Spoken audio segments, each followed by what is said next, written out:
Good morning, Stockholm, and good morning, good afternoon, good evening, wherever you are or whenever you are in the world. We are so proud and happy to welcome all of you to the World Anti-Bullying Forum, Day 2.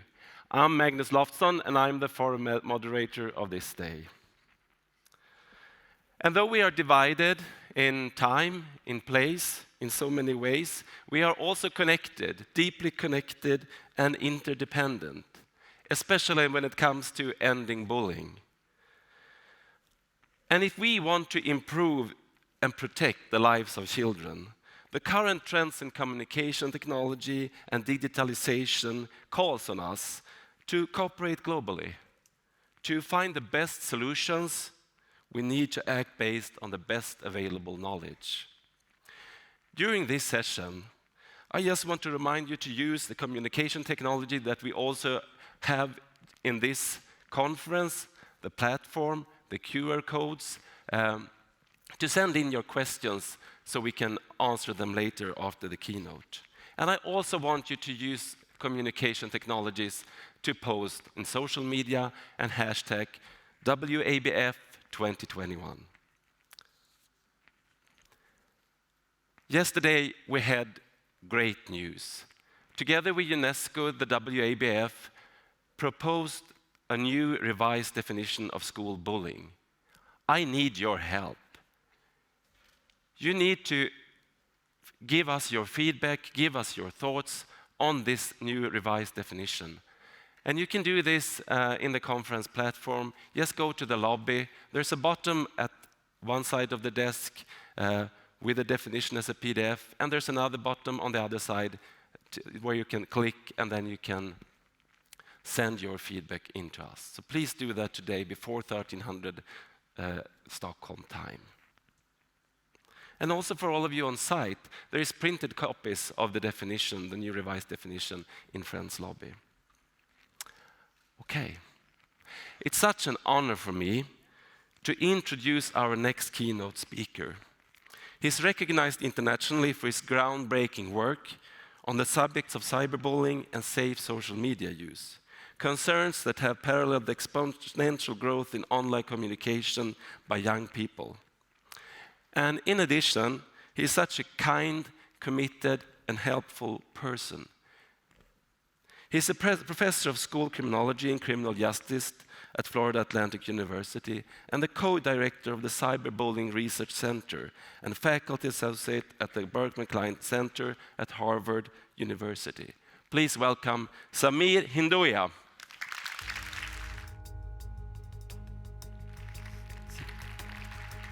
Welcome, Sameer. Thank you. So great to have you here. Thank you very much. I just want you to take it away, because listening to you is always so awesome. I'll do my best. Hello, everyone. It's great to see you, and also those of you joining us online. I'm just very grateful for your time.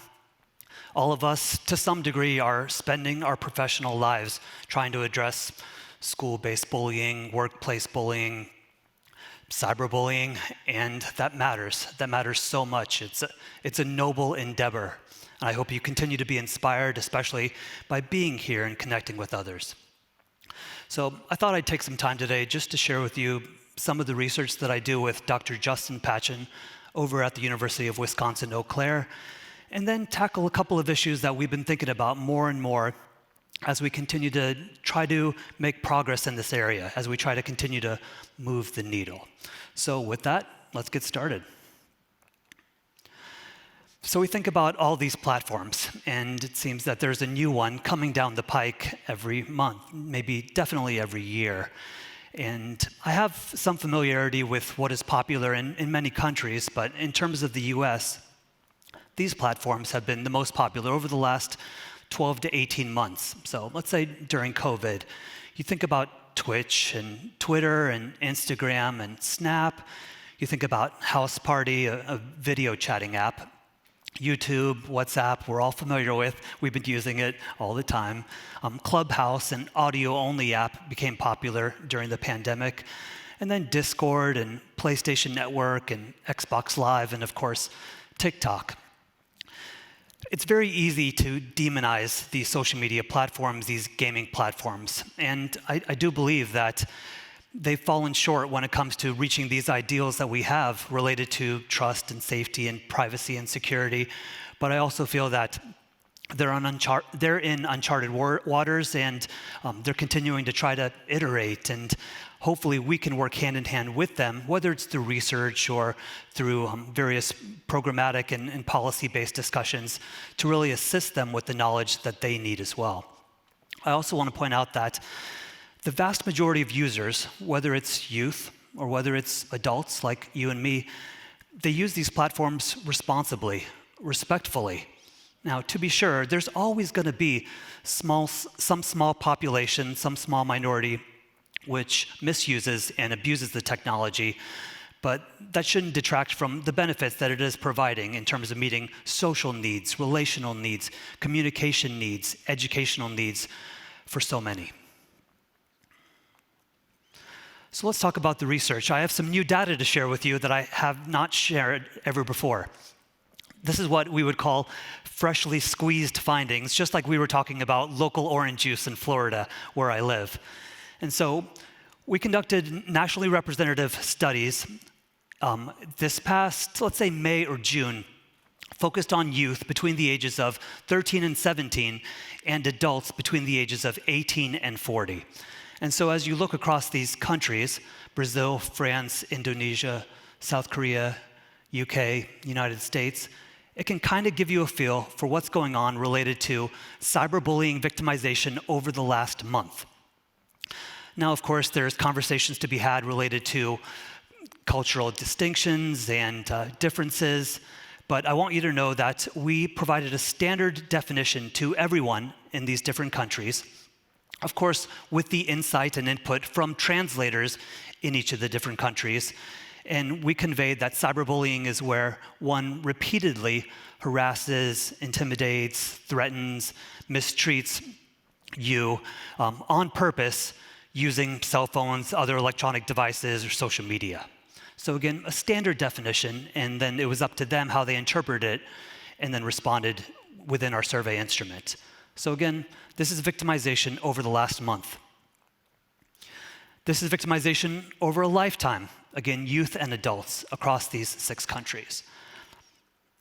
As I mentioned, there's so much to discuss, and we're going to be continuing to probe the depths of this data to get a feel for whether there are some subpopulations, maybe gender, maybe age, maybe race, that are disproportionately targeted.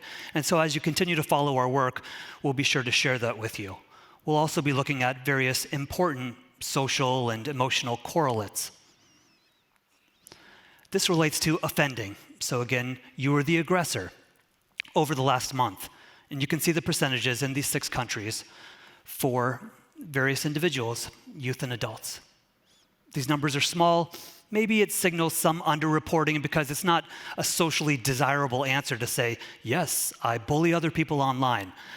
But that's just one of the possible concerns, although with these anonymous surveys, we tend to hope and believe and implement various sorts of practices to induce candor, to induce forthright responses.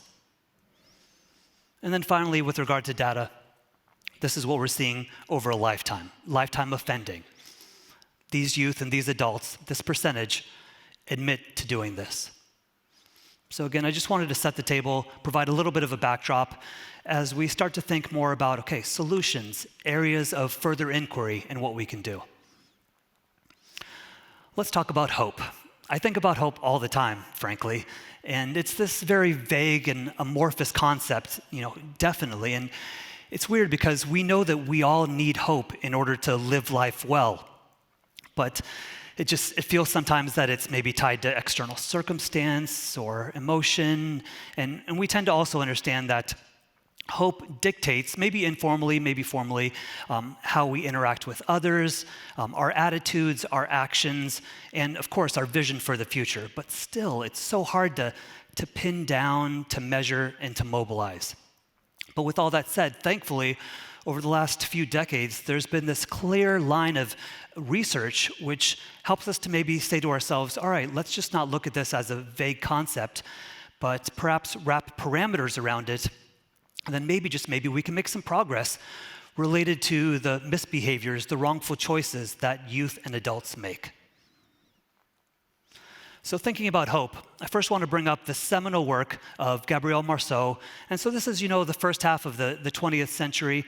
And he pointed to hope's transcendent quality and described it as, this felt need to be delivered from a state of captivity or a state of despair which stems from your current situation. And I think all of us can relate to that.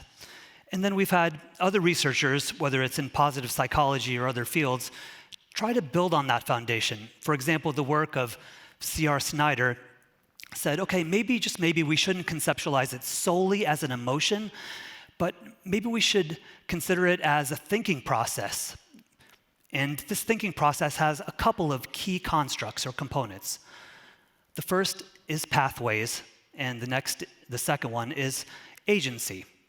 So pathways are where an individual has a self-perception that they can identify some sort of route or pathway to a desired outcome or goal.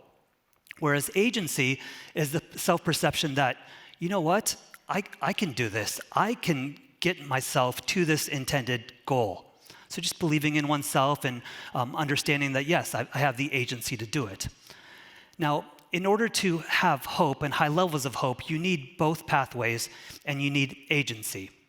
And this is definitely learned developmentally as one goes through the childhood years, as one goes through the teenage years.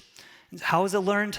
Well, when it comes to pathways, a person like me would just be sort of like observing and recognizing and identifying, various interactions and situations and saying, oh my goodness, that specific cause led to this effect, or that decision led to this outcome. And then over time, you're like, oh, this makes sense. This is how you get towards your goals. And then agency also comes across time or over time where you think to yourself, oh, wow, I'm realizing, I'm coming to the conclusion that my decisions lead to these various sorts of outcomes, lead to these specific effects, or at least contribute to them on some level. So, as life goes on, a child continues to grow up and they're chasing after their goals, and ideally they're succeeding when it comes to pathways, when it comes to agency. And then if regularly they succeed and regularly these messages are internalized, well then of course they're going to have higher levels of hope. If it's not happening, then they're going to have a deflated sense or lower levels of hope. With all this said though, I don't want to convey that emotions don't matter. They still absolutely matter and they're still relevant. But what they are a reflection of the state of hope that a person has. And so thinking this through, a child is growing up and let's say they're repeatedly thwarted. Well, of course, then they're going to have negative emotions.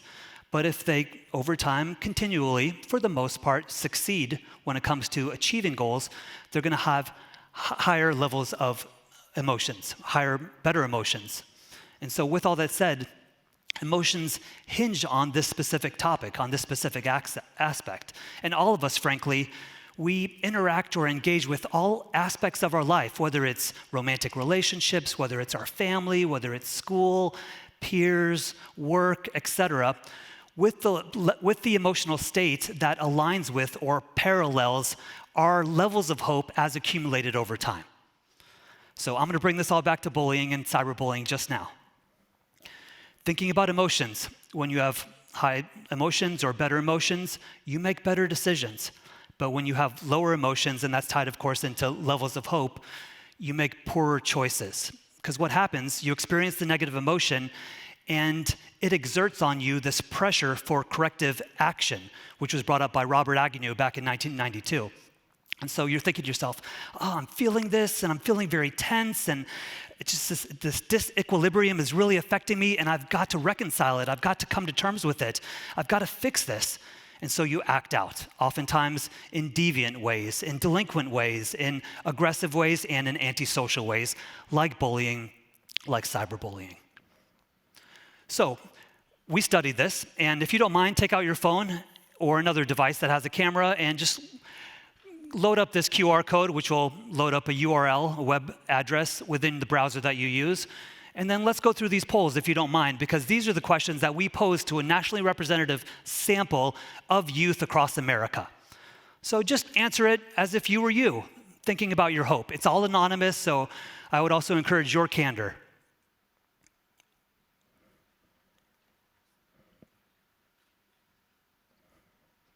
Okay, let's go to the next one.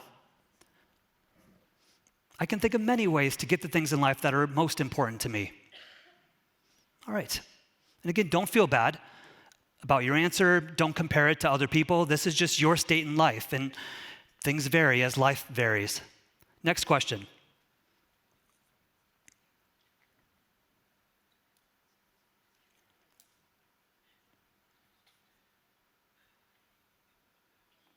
Next question. When I have a problem, I can come up with lots of ways to solve it. Would you say that's true for you?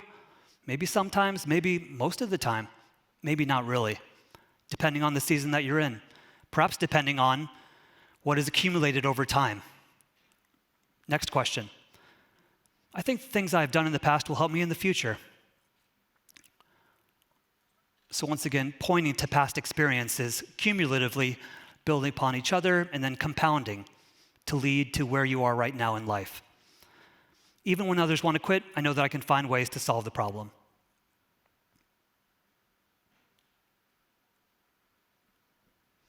Okay, and I'm grateful for you to participate in my polls. We'll do a little bit more in just a second. So we studied this, and as you might expect, what we found is that those with high levels of hope, well, when they were, let me say it this way. Those with high levels of hope, they were significantly less likely to cyberbully others, 36% less likely. This is over lifetime and also recently, so over the last month.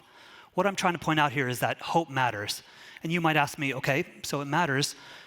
What do we do about that? How do we build it? And maybe that's a question that we'll tackle during Q&A or down the road when I chat with you over coffee. But I think that it starts with relationships. When you have people in your corner who believe in you, and they encourage you that, okay, maybe this is the route you need to take towards your goal. And yes, I want you to remind you that you do have agency, you do have autonomy to kind of shape how things turn out for you to get there. I want you to believe in yourself. Well, that makes a huge difference. And we talk about relationships, but do we and do our constituents in schools, in workplaces, in the community actually carve out time to build those relationships? That's really the question. Let's talk about resilience. So I've shared with you before that resilience matters so much. It's all about bouncing back, overcoming adversity, and I want us to continue to focus in on that. But we wanted to move forward from general perceptions of resilience, so we've been looking at digital resilience.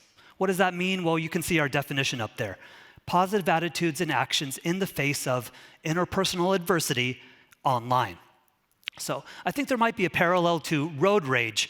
And so you're in a car, let's say you're on the highway and people are driving crazily and it's really annoying you. So a car is a unique environment, and it's arguable that social media and gaming platforms are also a unique environment where maybe you would act differently than you would normally generally act.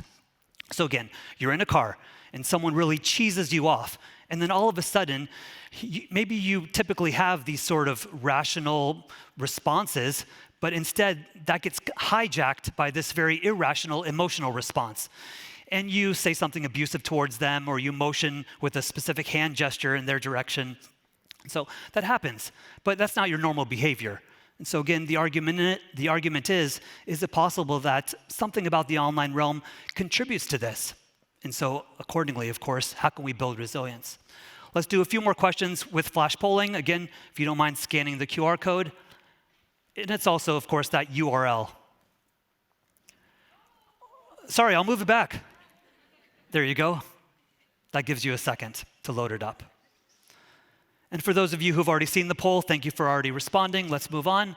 And as we're seeing, it's basically asking you, when someone says something hurtful to me online, I can easily laugh it off. Think about the apps and the platforms you use. I won't be specific, but what's the story here? And again, please don't feel condemned or indicted.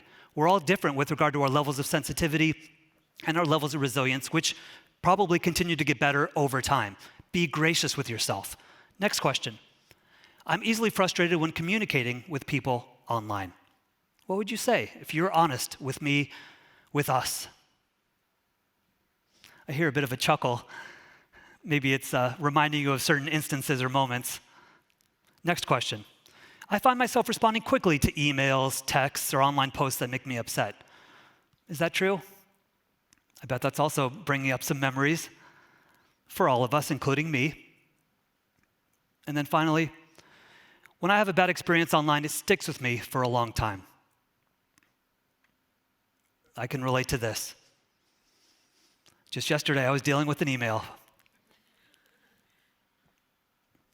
Okay, so as we've studied this, let me share with you our findings. We identified that youth, specifically, again, a national sample of youth across America, of those who were cyberbullied, those with high levels of resilience were significantly less likely to be bothered, hurt, or harmed. Whereas those with low levels of resilience, when they were cyberbullied, they were significantly more likely to be harmed or hurt or bothered by the action. So again, resilience matters without a doubt. I can follow up with you on any of this, and I'm happy to send you my slides as well. So, hello, David. Let's think about Michelangelo, and let's think about the fact that, okay, he, between 1501 and 1504, tackled this gigantic block of marble, and he created it into this beautiful human being. Now, I think about that when I think about resilience, because what were the two most powerful tools in order to make this happen? The chisel and the hammer. And he just kept working away at that block of marble over and over again, smashing, cutting, slamming, blasting. But look where it turned out. And so we need to remind our youth that this is just life. This is how it goes. You know, you deal with adversity, struggle, strife, but it's that hammer, it's that chisel. And if you'll just wait and be patient, eventually it'll be a beautiful outcome as well. And of course, we're in the corner.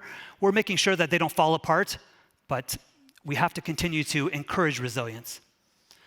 I also think it's incumbent on social media companies to maybe consider additional messaging strategies and campaigns focused in on empowering youth to be digital resilient.